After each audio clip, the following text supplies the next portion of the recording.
That means that when people die, I might be the person responsible for that, whether I did the killing or not. My job is dangerous. It's so dangerous that the people who interact with me are in danger. Now, is it more danger than they might have been otherwise? Who knows, right? I can't decide that. But there's no doubt that part of my job and the way I executed it got people killed. And I have my own suicidal ideation. And I've got a pistol with me because we're traveling across the country. We have a lot of cash. And I'm like, I got to not think about that stuff. Would you say there was enough done for you by the government, the military, for your kind of PTSD there? I mean,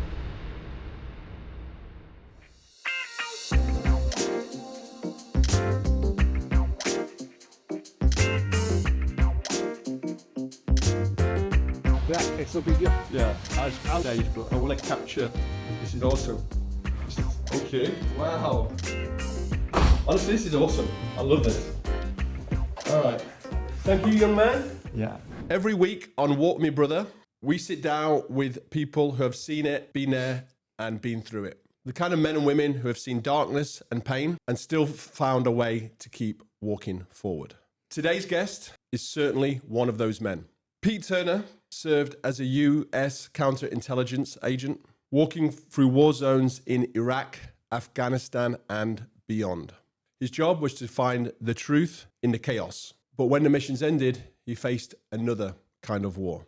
Like so many other veterans, Pete came home with invisible wounds. PTSD, grief, loss, battles that just didn't show up in a uniform. Through it all, he's turned that pain now into purpose, speaking out, building brotherhood, and helping others find peace after service. Pete, before anything else I want to say today, sir, thank you for your service. We, as Americans, we appreciate you, we value you, and we love you. So thank you, my friend. thank you. This has been a long time coming for me. When I initially started this podcast, number one on my list was definitely the top number on my list was to meet a veteran, and we're very fortunate to have you on today. So I appreciate you. Can I say something about all of that? Like, first off, it's a great way to slow down. And this is not judgmental, but it's just educational. If you see me in the airport and you realize that I'm a veteran and you come up and you're like, hey, thanks for your service. That is nice, right? But how you did it, you slowed down and you made it matter. Like, that might be the difference for somebody. Because otherwise, I'm going to say something dismissive and be like, yeah, I got paid. It's all right, or whatever, right? Or I'm going to have some kind of quippy line. But it lands better when you slow down and you put that emotion into it, And no one's obliged to do that. No. But I'm just saying, like, I can't eat that. I can't cash that, right? But if you come up and you say, and really give it to me, and then I'm forced to deal with it, then yeah, okay, all right. Yeah, thank you. Yeah, I appreciate you saying that. And it's easy to wipe off the surface level stuff. So my encouragement to anybody who does that is to make it as genuine as possible. Slow down, like really slow them down. Say, no, seriously, I want you to know I appreciate you. Yeah, I won't say the first thing I wanted when I saw you, but I'm like, chomping up the bit to say. But yeah, for me, that means a lot, man. It really does, because it lands so well when you say that. And then the other thing, and I don't want to take over the show or everything, but those wounds, those things that show up, and the people that are in my dreams, I don't get to get rid of them, And so part of that, what you're talking about, like, there is a cost that I can't explain. Even if I tried to, you wouldn't get it. And so all of that goes into that welcome. And by the way, doing all this to have me on, I run a show. You and I know it's not easy to do all of this. Time, money, everything. And the people watching, all of you are paying attention out there. Thank you. Goodness gracious. I mean, we all have other things to do. And so I am humbled by the opportunity to be on anybody else's show. You spent good money to have me here, and I appreciate it. I mean, I'm already emotionally moved by the power of what you're bringing. Thank you, sir. Appreciate you. So today we're talking about something that doesn't get said enough at all. And that's in my opinion. The war that begins after the war. Are we doing enough for our veterans? Are we really? That's the one question that I ask myself, and I've had this conversation with friends and veterans that are friends of mine as well. So are we doing enough? How are we protecting the men and women that have protected us? And what can we do better as brothers, as families, as a country to make sure that no one gets left behind. So without further ado, I would like to introduce Pete. Pete, I love to start at the very beginning. Okay. With every episode, with every guest. I'd like you just to kind of give me an insight to where you grew up, what led you into the army. So over to you, young man. I grew up in California. Here we are, and I grew up in the Bay Area and just in a really wonderful, idyllic town. It was a great place, still is a great place. It's gorgeous. And as you're saying that, I'm putting myself back in that frame of mind, and it's fall like it is now, and there's fog in the morning. And I used to run to school, you're a runner, and I would run out of my backyard. There's no fence, it's all open space. And I would run up this hill. And that's like when my first test of my heart would start to happen. I'm like, I would have to, how hard can I push myself today? And I'm a young kid, so I'm in the 8th grade or whatever. And my imagination's running wild, and there's low fog on the ground. It's awesome. And I'm so tired. And there's this little peak of a rise that I've got to go up. And then I get to run downhill again, because my path to school was uphill and downhill both ways. And I'm thinking about Jason and Friday the 13th. And like, this is like right here when you're the most tired is when Jason pops out and a rabbit shoots across the trail and scared the hell out of me. And I ran my fastest time ever to school because I had this huge adrenaline load. And so I don't know why I told that story, but, that's sort of my upbringing. Was like all kids, I had my awkward times and my times where I got bullied and made fun of. And, we all have to deal with those things. In many ways, my life was just a normal life. Then I went to college, and I didn't really know what was next. I couldn't find a job when I graduated. And so I went from never thinking about being in the Army to being in it in about 30 days. And so I was like, wow. What year was this? This is, 94 was when I joined. Yeah. And I just couldn't find work. And I was working, but I was working jobs. I wasn't like finding and I wanted to get into TV radio. And it just wasn't happening. And I didn't know what else to do. And I wasn't just going to keep going down this road because, and I'd never really failed at things like this before. So I was like, how come I can't find this job? And so I had no experience because I didn't have a job, but I couldn't get a job because I had no experience. That's a common thing young men find themselves in. And so the Army just made us, and by the way, I was working at Costco at the time. And I had several jobs, but that was the place where I met this other guy who was just like me. He had better degrees from better schools. And he's like, I'm stuck. And I'm like, what am I going to do? He's like, well, I don't know either. And we were talking, and he's like, I think I'm going to join the Army and become a spy. And that was the first time, and I have no idea who this dude is anymore. I'm normally great at remembering names, but it's almost like he was an angel, and he showed up. He wasn't an actual angel. He was a regular dude, but, and then I don't think we ever had a conversation again, but it was transformational in my life because I was looking for that thing.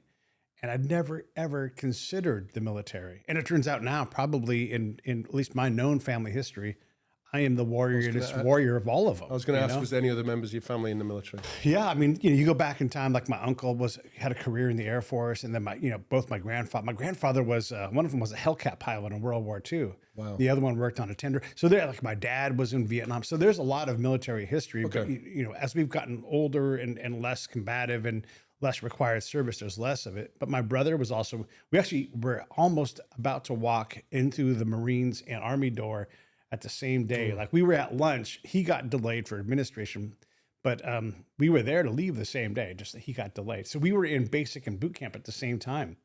And it held up, I don't know, a couple of weeks or whatever. And so it's really funny. We would write letters back and forth to each other. And I would write all these funny things in the house. Because here's what I learned when you're at basic, is they take your mail and they use it to knock you down a little bit. And so they'll read it and they don't read your mail, but they'll read like the outside of the envelope.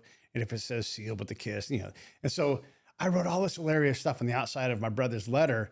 And then that led to him getting hazed, by the Marine. It was hilarious. And he wrote back. And it was all in good fun, but oh my gosh, it was such an experience to have both of us on this track at the same time. But that's how it all started. It's just sort of like I had to pivot. And before we talked about pivoting, I was like, I have to pivot. I'm not finding a job. Well, here's my pivot. I'm going to join the Army and I'm going to go be a counterintelligence agent, whatever the hell that thing is. Thank you for watching Walk With Me, Brother. We are a relatively new podcast. Without your support, without your help, we cannot grow. So please subscribe. Please give us a thumbs up. Please share our episodes. We've got every single week, we have entrepreneurs, doctors, veterans, people, experts within their field, all talking everything related to mental health. So if you haven't catched our previous episodes, go and watch them now, but follow us along and please support our amazing journey. So from basic training, where did you go then? I went to basic training. I went to Fort Huachuca, which is the spy school. It's the intel school for the military, really. So that's an option where you can just, hey, I want to go to counterintelligence. Is that from? Yeah, I mean, it's not always, right? It depends on the era and what they're doing. But at my time, yeah, you could just walk in. You know, you had to be a certain age because legally you had to be 21 to hold a badge and have credentials. And so they have like a junior agent program. But in my time, yeah, you could walk straight in and become and again, I have no idea. Look, here's how unknown that job is. The recruiter and I watched a laser disc of the job. Counterintelligence agent. And we got done and I'm like, what does that mean? And the guy's like, I don't know, but it looks cool. You should do it. And I'm like, oh, and he was right. Like it was a great job for me. And his advice was, the higher the job code in numbers, the better the job. So he's like, medical, it's all 90s and everything. Yeah, medical's way great. You know, infantry, 11, not great. And I'm like, well, this is a 97. He's like, I don't know of a higher job than that. And this is recruiters. Like, I don't know. I'm sure there's jobs that are higher numbered, but higher the number, better the job. I'd never put anybody in this job. And he was almost done being a recruiter. He's like, I think you should do it. And I'm like, all right, cool. And so I decided for myself, and I'm like a lot of people, my recruiter was great. He put me in the right job. He didn't mess with me, you know? And then when I was going into the Army, he was leaving recruiting. So he's like, I don't even care like if you join or not. It doesn't matter to me. I think you should. But if you don't, no big deal. I'm done recruiting. There's no incentive for me to push you. So don't worry about that. It's going to be your decision, which was the right thing at the right time for me. Okay, awesome. So from the counter, where were you, I guess, deployed first? What was the... My first real assignment, so Huachuca was training, right? And so then I went to Germany and I ended up at a place called the 165th in Darmstadt. And that was an intelligence battalion. So we had interrogators, obviously counterintelligence people, but also these guys called MDCI, which is a multidiscipline counterintelligence. They kind of brought the electronic stuff to the party.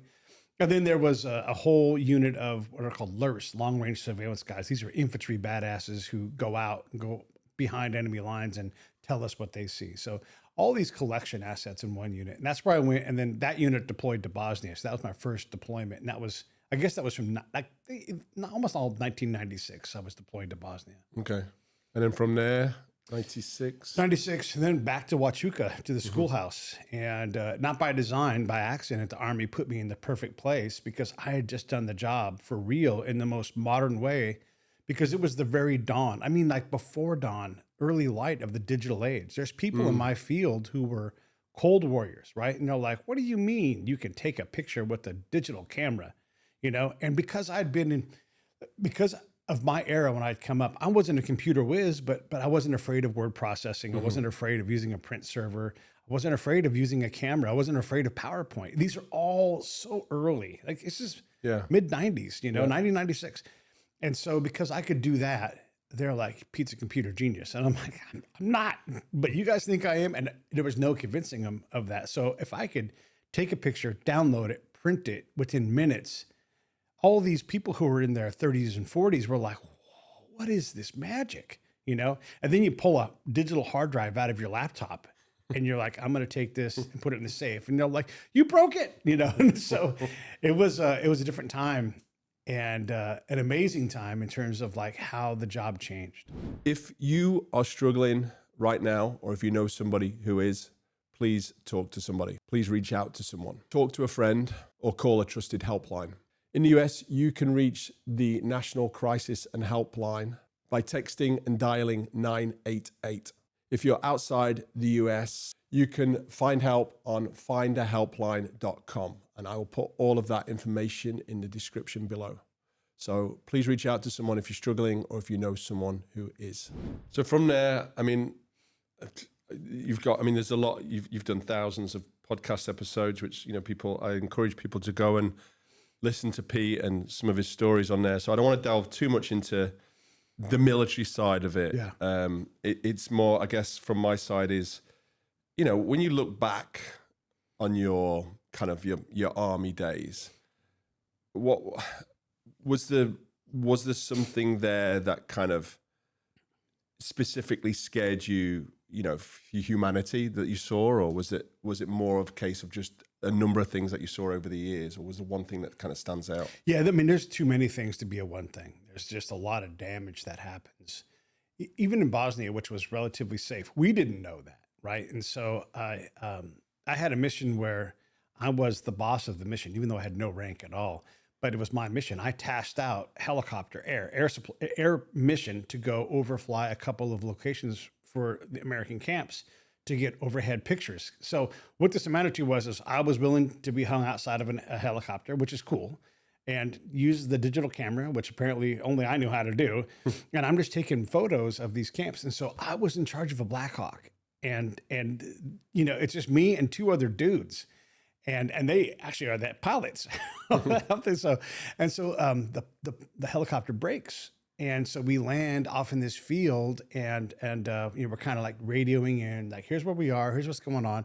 And these guys, you got a seasoned warrant officer who knows everything about helicopters, and you got this captain, and they're like, okay, here's the deal. And they're talking to me like, again, I'm the boss, right? Because it's my mission. And they're like, we can't continue the mission, but we think we can get back safely to the post, and land. So what we're going to do is drop you off and take off immediately, because we don't want to dawdle because this thing's broken. And they're like, if you authorize that, then we'll go right now. And I'm like, well, it's authorized. Let's not die. And so they dropped me off. Our helipad was about a mile outside the camp. And so I don't have a radio.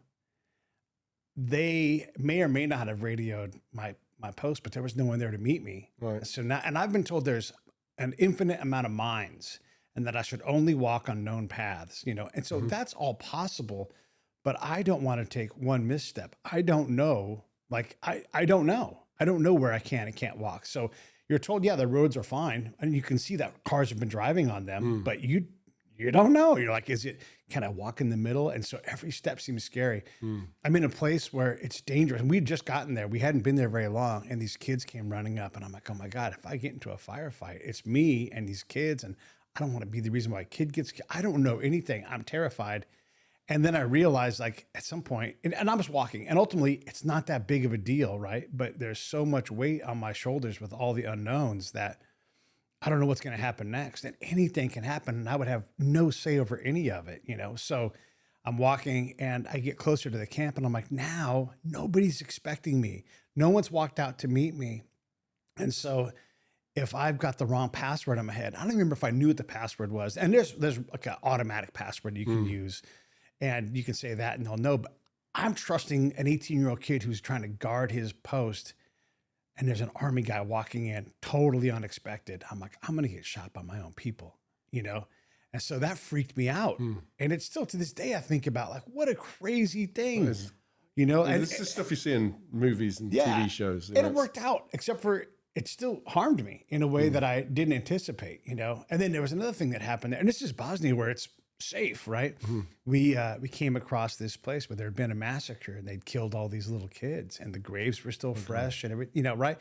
And so, and I'm trying to understand the humanity in this inhumane situation, and I see all this damage everywhere, and I don't know if they can, but they don't give you tools to deal with that. So I'm talking to these moms and these dads who are crying about their kids, and it's breaking my heart, and like, is this place safe? Is it dangerous? I don't know. So a lot of that damage just comes right from the very beginning. Like my first deployment, there's these two big hits for me on what mortality is, what humanity is and isn't. So for you coming back, was it more about the missions or the people, would you say? My job was talking to people, so it must be the people first, right? So yes, I saw terrible things on missions, and I'm fully done with seeing people and things die. And I don't enjoy that at all.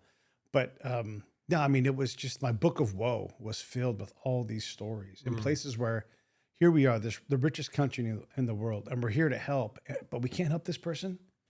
This is the help. This is the limit of our help. How do we let's just save this person, and there are so many of these stories, and it's just all these wounds inside of you where, like, these are the people that and I think of a person right now. I think of this lady. She lived in what was left of two walls of like an ADU sized building, right? But they're only parts of 2 walls, no roof. And she had kids. She had, I think she had she had a cow, and we had given her the cow, and she lived on the back side of her brother-in-law's property. Her husband had been killed. And because of that and their culture, she was seen as a detriment, a whore and everything. And maybe she was, maybe that's what she had to do to survive. But, you couldn't see that reality and go, everything's fine here. Let's get out of here. Like that's not the America I thought I was from. And we never went back to see that lady, and I was like, what? And I have no say in that, right? I can't, I have no mechanism to help that person, put them on an airplane and send them back to the States, and we'll figure that part, the rest later out. But she lives no roof, maybe a tarp that flaps around for a roof, no electricity, no prospects, she's demoralized, chastised, everything by society. And so, yeah, that kind of stuff, it's the people for me more than the missions. Yeah. So you come back, obviously, just from that story alone, severe PTSD. So would you say there was enough done for you by the government, the military, for your kind of PTSD there? The answer to that question is no, but that's unfair to say that, like we're always trying to figure out what to do. My PTSD is different than yours, different than his, different than hers. And so what do you do? Like it used to be that I wouldn't even want to talk about these stories. I've done a lot of therapy, a lot of work on myself to be able to reason through these things and talk about them and break those wounds open. But when I first went to the VA, and it was way later, they're like, tell us about the event that gave you, I'm like, the event, I would get mad. My adrenaline would fire, my cortisol would shoot off. And I didn't realize that my body was responding differently to perceived threats. Like I live in Orange County, a wonderful place. And I would have to remind myself, it's a wonderful place. I'm not in danger here. It's calm. But my body was like fire, fire, fire. It would teach me, it had been taught to live on the edge of survival, outwork your ability, drink more energy drinks, whatever. I didn't dip, but do whatever you could to like find a stimulant to keep you going, And so you're burning the candle at both ends, and then you have a lighter in the middle of the candle trying to get to that wick from the middle. And it's unsustainable, but I did it for a long time. So there's just a lot of variety of damage that I had taken, and I just had no, and also my job was a job where I had a lot of limitlessness. So I could do a lot of things that I could determine is this legal or not, whether it was or not, didn't really matter. What everybody cared was, could Pete deliver? And so if I had to go into the black legally, maybe I'd be like, oh, that was great. What do you mean the black? Like let's say something's illegal or legal, right? Okay. And I'm in a war world. This is different morals apply, different ethics apply. So if I had a choice between doing something that like maybe a lawyer would say, you can't do that, but the commander would be like, I authorize, right? And then if I go beyond what the commander might be comfortable with, because that's what is needed, now we're really out there, right? But I'm going to say, well, that's my job. My job's not safe. And you guys give me these rules, and then you give me exceptions for every rule. So I'm this arbiter of what's just. And that means that when people die, I might be the person responsible for that, whether I did the killing or not. My job is dangerous. It's so dangerous that the people who interact with me are in danger. Now, is it more danger than they might have been otherwise? Who knows, right? I can't decide that. But there's no doubt that part of my job and the way I executed it got people killed. So but when you got home, was there enough done? I mean, I guess my question is, was there enough done for you? I don't know what else they could have done. Okay. I had to go through this process. I had to be helpable. Okay. And I didn't come back helpable. But that said, my transition would have been easier if I was employable, but I wasn't. Nobody wanted to hire me. I couldn't get an interview. When I did, they were dismissive and would say things like, go back to Afghanistan. Like that's what I want to do. Just go back. Or they would say, oh, I can't afford you. And they hadn't even asked me what my rate might be, right? And so I was turned into, so when you do these kind of work, your relationships always crumble. Your money eventually goes away. And now I have no professional stability. So all these guy wires that hold a life together, they were gone.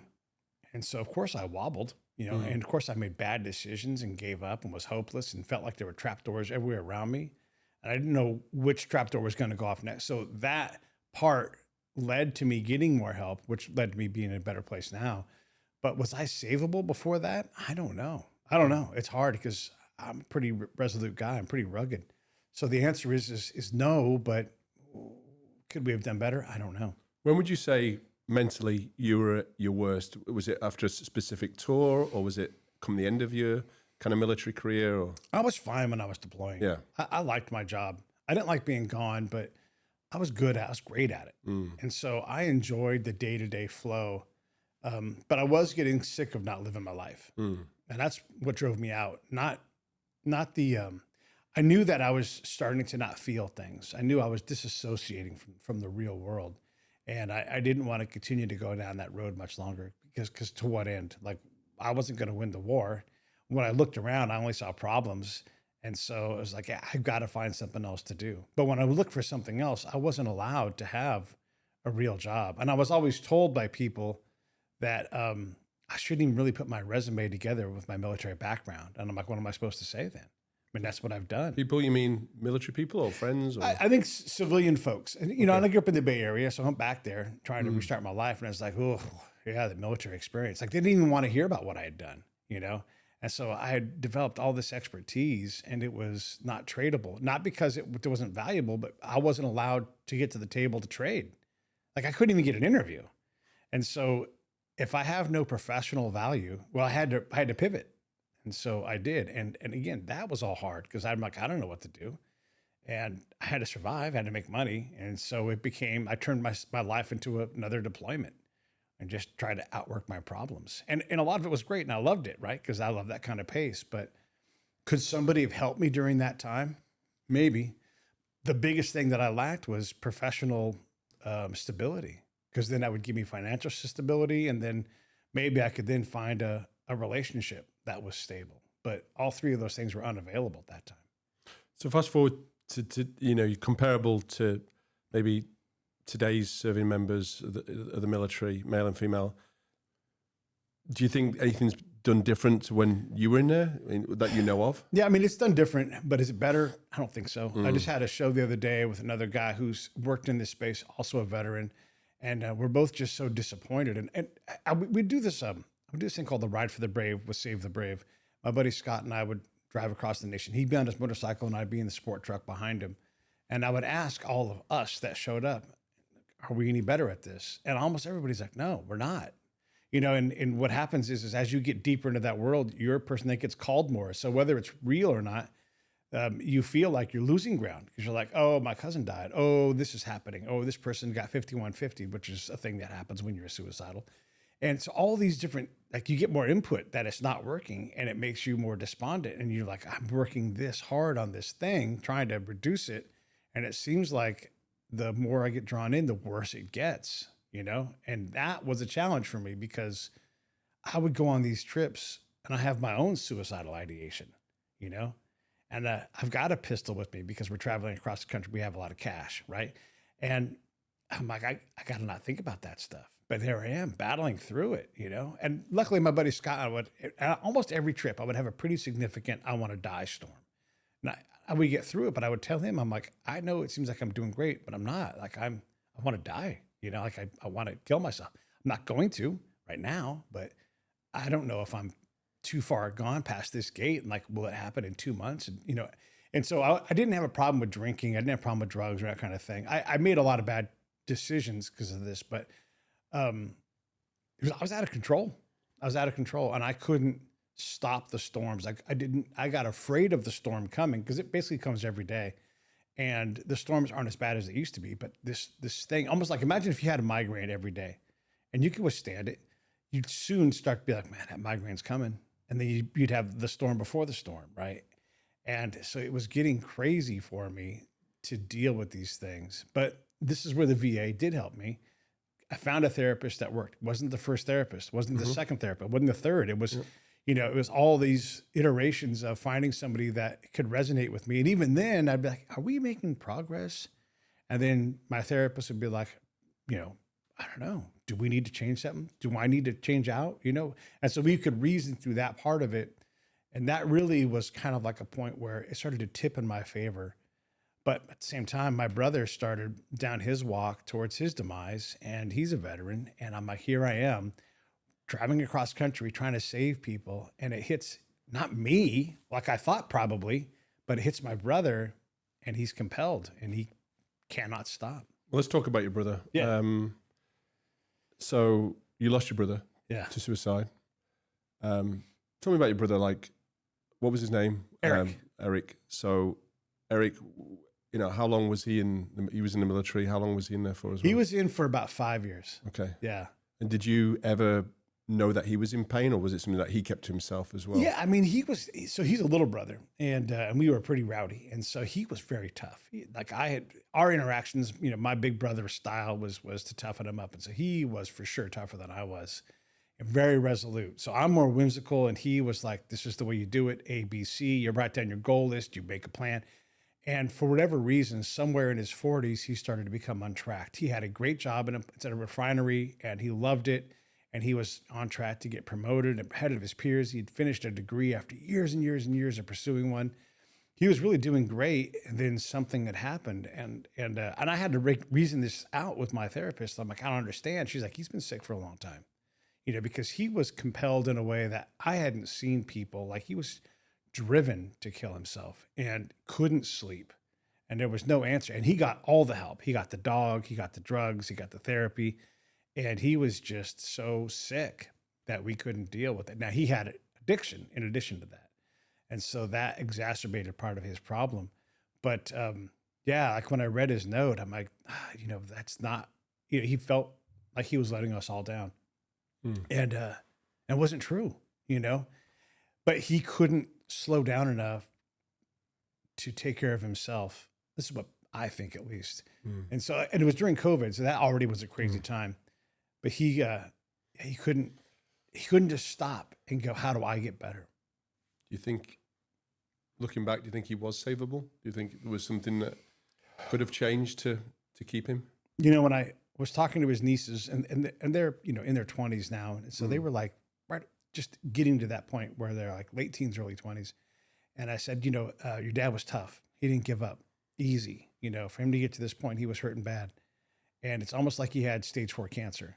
So there was a chance we could save him. But unfortunately, you know, because I didn't want them to feel the stigma from his struggle and understand, because they don't know the guy that I know. They know their dad. And look, he was a bit of a tyrant, right? He was a lot of a tyrant. But their lives all mellowed out too when he was gone. And so there was some relief, because he was thrashing around trying to do anything as he was drowning, you know? And this is not a judgment of my brother. He was deeply ill. And so I don't know that we could have saved him. Everybody did their best to try. And again, COVID made it hard. Like, I went to go see him after his first big attempt, and he had rented a cabin up in Tahoe, and his in-laws were there and everything. And I'm like, hey man, I can't stay here with you guys, because I don't want to get grandma and grandpa sick. I've been traveling around. You guys haven't been exposed to me at all. And he was desperate for me to stay. And I'm like, I didn't know how to deal with that challenge. I wanted to stay with him, but COVID made it impossible, you know? Like, how can I responsibly sit in front of those guys and expose my world to theirs? I didn't care about me, and he probably didn't care about him, but it wasn't just about the two of us. It was the whole family was there. It was like 10 people. Yeah. So how would you say, you know, moving on from your brother, how has that helped in, if any way, shape some of your connection and meaning for this? Because you know, it's your little brother. Yeah. I mean, it's so, I don't think there's, you know, it's so powerful, but how has that shaped you? Well, so my brother and I share a different dad, and I'd never known my dad. And my girlfriend had kind of been on me in a great way. Like, you should go find your real dad. And I'm like, yeah, I never had a need to. And then one day I realized, oh my gosh, the need is not about me. I'm somebody else's brother. I'm somebody else's cousin. And my unwillingness to go look into this for whatever reason is maybe denying them something that they're wondering about. Maybe they're looking for me. So right when my brother died, I was in the process of finding those guys. And so it just coincidentally happened. And I'm like, man, my brother is dead. I'm not going to dawdle anymore. I'm doing this right now, you know? And so I connected with those guys. And so I had this joyous thing where my family found me and I found them. And So was that your dad? yeah, with my dad. So my you dad's you found alive, it. and I've got 3 other siblings, and they have, you know, kids and a whole world of cousins down here in Southern California. And so I had this whole crazy grief cycle that had this joy cycle going on simultaneously where I'm meeting all these new people, but I'm also grieving my brother being gone. That was a crazy thing for me to realize. So in addition to what his passing,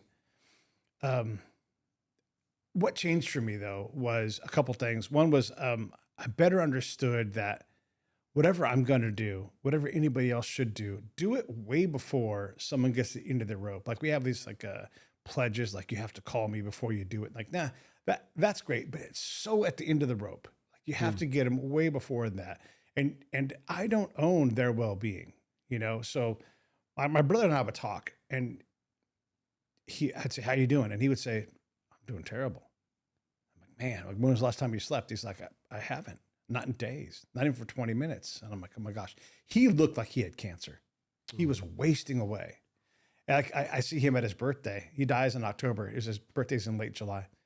And he's like conducting the orchestra as they're singing happy birthday to him. And I'm like, oh my God, he is so sick, you know? And when I hugged him the last time I saw him, he was just a frail old man, you know? That's how sick he was, right? And so I realized like I needed to be more involved in his life way before, and I couldn't save him. When we hang up, he's going to go back to being miserable. When he calls me and he's drunk and he's thrashing around, and he's screaming at me because he's mad at the world, you know, what am I going to do? Like, I can't help that. I can absorb that for him, you know, and take that anger, but it's not going to fix anything. And so my philosophy was, if I think of somebody, I call them, I text them. If, you know, cause I just want to check in on folks, and I'm not the regulator of my brain. While my brain, it just comes in and I'm like, oh, all right. You know, Rob, I decided I'll send you a text, but hey man, I'm just thinking about you, you know, just cause having that little sunshine pop in for a second, it may be the difference between like a decent day and a better day. Maybe it makes no difference at all, but it's my way of populating that, that front part of the problem. Let's go grab a bite. Like you were like, I came out here, right? Part of my philosophy is to get in my car and go. Yeah, sure. It's an hour, whatever it is. I don't care about that. What I care is the interaction part. And so that's all I can do is be more available, be more present with folks, let them know I'm thinking about them in a good way, because whoever gets a compliment like, hey, I'm thinking about you and I'm missing you. Let's try to get together. And then really try to get together, because these things to me seem to be curative. Maybe they're not, but it's what I can do, that I control, that I have access to, you know? So like if I get a hold of you, you know, and it's not going to be like, are you trying to kill yourself today? It's going to be like, let's just be together and just have this positive moment that, that we just have so many of these things. We can't remember which great time we're talking about when we talk about the great time that we had. So looking back with you, I mean, obviously with your brother, Eric,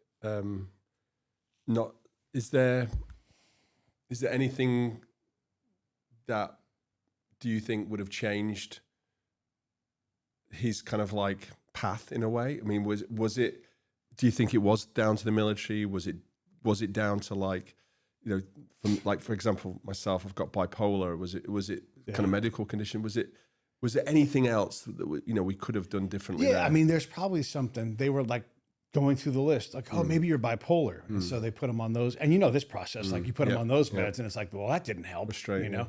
Right. And so we ran out of time to find the answer. And did he need an answer earlier? I don't know that he was willing to go down that road. Like when he got 5150, he's like, how fast can I get out of here? 5150 is like, it's like a code you call in, like, hey, I'm worried about Eric. I think he's going to hurt himself or someone else. And so they will do an insanity hold on him. Okay. And it's for a given amount of time. And you're not getting out before like those 36 or 40, I forget how many hours. So they would physically take him away. Right. And then you have to have some kind of program as part of your exit plan. So who made that call for the 5150 for your brother? Well, he had made a major attempt on his life. Okay. And so when the authorities came, they're like, this is what's happening. And so he gets, in effect, you know, look, it sounds like a wonderful tool to save somebody. It's a horrible experience because you're basically incarcerated in hospital. Yeah. And just on a hold so that you get past this storm, but then you got to go back out. And so he's going crazy. He doesn't want to be there. He wants to be with his family. He wants to not be, you know, whatever. And he probably needs a drink, you know? And so he has all these problems. So I don't know. I don't know what we could have done differently, you know, and maybe there was just no saving him, but that's also life. Right. And it's not just, here's the thing that I realized too. It's not just like this, suicide compulsion. A lot of us we just do dangerous things. We get reckless. We drink too much with abandon, and we drive, and we do all these things that may not equal suicide, but we have these horrible outcomes, to include death, because we just don't care. I for years didn't care about myself, and I'm still very comfortable with my own demise. I don't want it to happen today, but I would rather opt out than stay around for, say, dementia or something. Like if I get that diagnosis, it's going to be quick. So there's part of me that's just further down the road than it is for a lot of other folks. And so when I look back, I don't presume to know what the answer is, like which gate could we turn him into to save him. And again, that ultimately is not my responsibility. Is he savable? Like, will he allow? My brother was stubborn. I mean, we're all stubborn, but he was stubborn. And so you had to really figure out, it had to be something exceptional, with probably another exceptional person, if there was a chance of saving him. And again, like he could not sleep, it was a very, very challenging mix of things. And maybe he was bipolar. Maybe he had some other, as we get older, we don't get further from our disorders, it's harder and harder to manage them. And maybe that's just how much time he had. I don't know. Well, for yourself, for a big brother losing his young brother, I mean, that's just unimaginable. On top of that, you've got your years, I think you said off camera, 18 years in and out the military and contract work. Yeah. How have you worked on yourself? Because, looking at you today, where you're at now, I mean, you mentioned now you're a work in progress, but how have you kind of looked after yourself? I've just had to reframe my life into a way that was more manageable. And I had to step away from myself and just sort of, and it sounds easy. It was really hard. There's a lot of errors along the way. But I'm just a lot calmer now.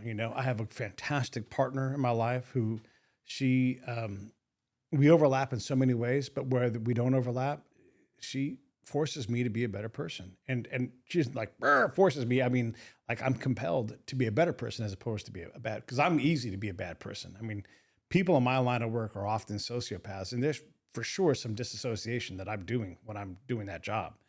And so if I feed into that side of myself, I wouldn't say like I'm an active sociopath, but there you have those tendencies in your personality. And so recognizing it's wonderful where I'm at, understanding what's important to me and clearing out a lot of extra stuff that didn't belong to me. This all sounds easy to say, but I've just trimmed away a lot of the brush around my life so that as much as possible, I'm just focused on the things that enrich myself and others.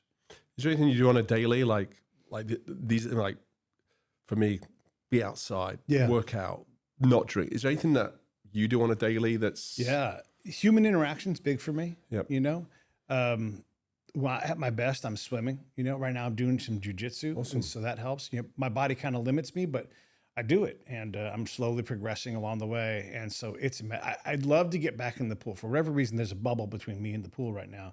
But if I go swim for an hour, it doesn't look like I'm the world's greatest swimmer, but I can swim. I can swim indefinitely until my body conks out or something.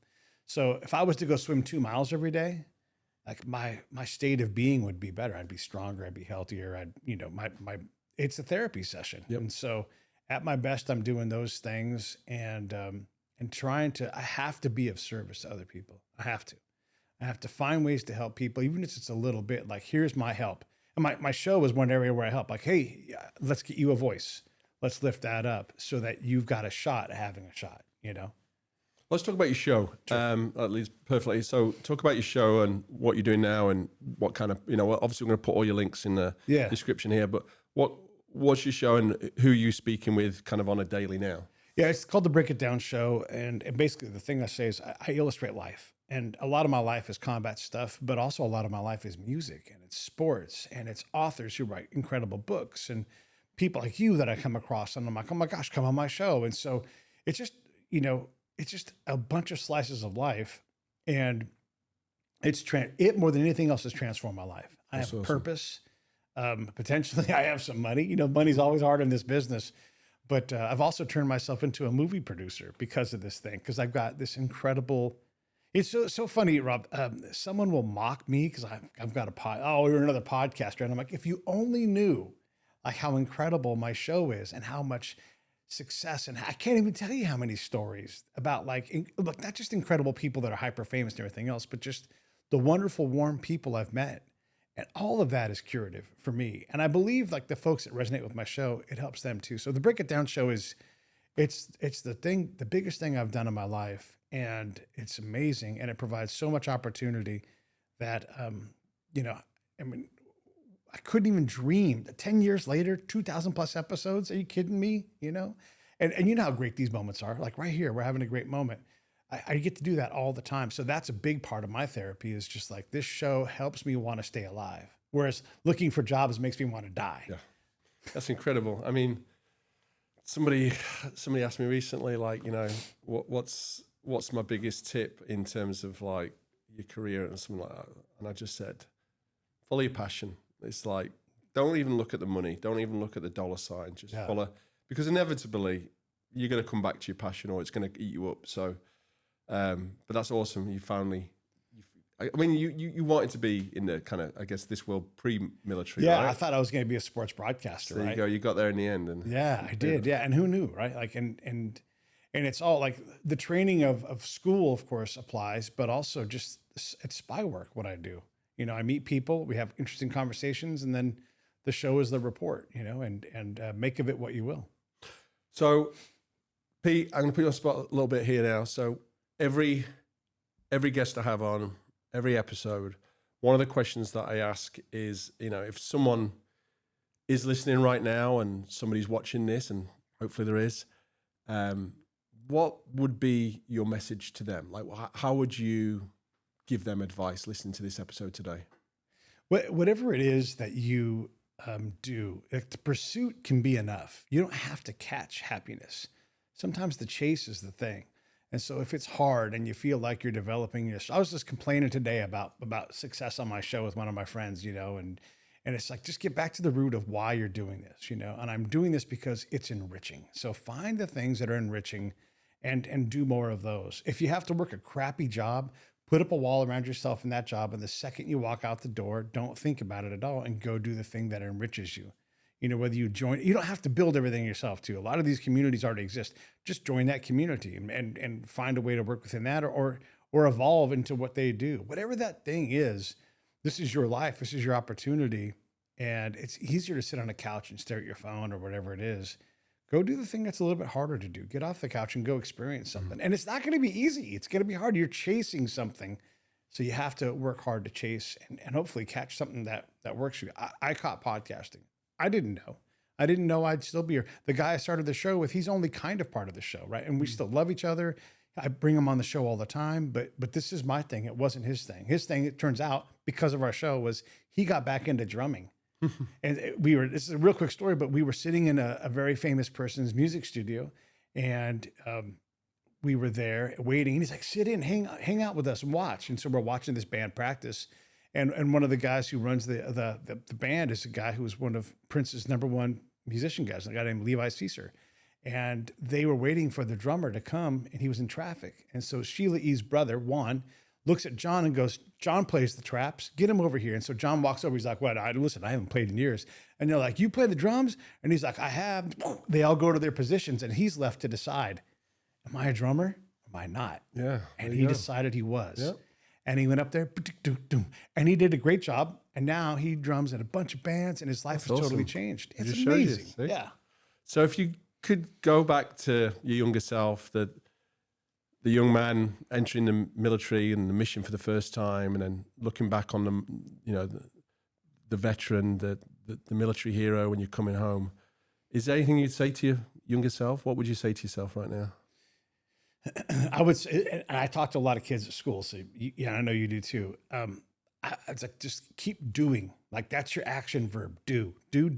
Make decisions, and you will figure it out. Try to be a little kinder. Try to be a little less arrogant, but just keep going. And although everything is a competition, you don't have to treat everything like you have to destroy everybody. I was very, I couldn't hide what came across as contempt. My competitiveness came across as, I don't like that person or whatever it was. And so I would advise myself, like, try to mellow out a little bit more on the everything's a competition thing. You don't have to destroy everybody, and take some of that fury out, you know, and then just say, hang in there, because these little gaps in time where you don't feel like you're making progress, they're going to be short in the rearview mirror. Just keep going. Totally agree. I agree 100%. And I've got a theory there about the 10,000 hours, which is 3.5 years. So, you give if you give 10,000 hours, 3.5 years, 8 hours every day, 100%, you're unstoppable. I really do believe that. That's my science, my secret sauce.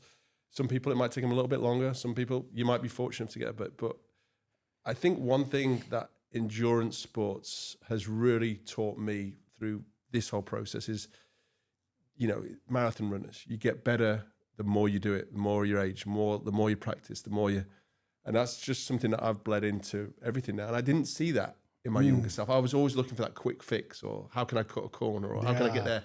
How can I, this bullshit about you work smarter, not harder. Yeah. And I believe that for years, but looking back now, nothing outbeats hard work. Yeah. Nothing. Yeah. Well, I'm fascinated by the concept of where the work is. So like you and I could talk about a project, we're going to work together, and we can quickly get 10 years into the future. But today, like, where is the actual work? Where is that next footfall on that 100-mile run, or that 3-mile swim? Like, and you get this, like if I get in the pool right now and said, I'm going to swim 3 miles today, it could be that my body would limit me in some way. But if I just focus on each stroke and maybe change my stroke a little bit to maybe make that shoulder be a little less painful, or if I just switch to a different stroke altogether, I can still go and do those 3 miles. And so just that whole process of figuring out how to sustain where the work is and stay on that and focus there, trim the extra stuff back, that efficiency, that elegance that we all gather, if we choose to, as we get older, I think that helps us apply more force on the problem than when we're more distracted when we're younger. Like for example, like TikTok matters nothing to me. And I've been publishing there because I was encouraged to, because there's a lot of growth potential there. And I'm like, look, TikTok right now for me is on life support, because I am not going to spend a bunch of my time. I'm not trying to be TikTok famous. I would like people to find my show, but if it involves me spending 20 hours a month to get very little benefit, well, I'm doing it wrong. I suck. Oh, I suck. Oh, I didn't realize it's me that sucks. Well, then I'll just stop sucking on TikTok. So I can just, without emotion, say that I'm just not going to bother with TikTok anymore. Now, maybe I'll keep going. Maybe I'll try to solve that puzzle. But where does my next footfall need to be? Does it need to be towards TikTok, or does it need to be towards making these movies? And I can control that. I can control where I put my effort.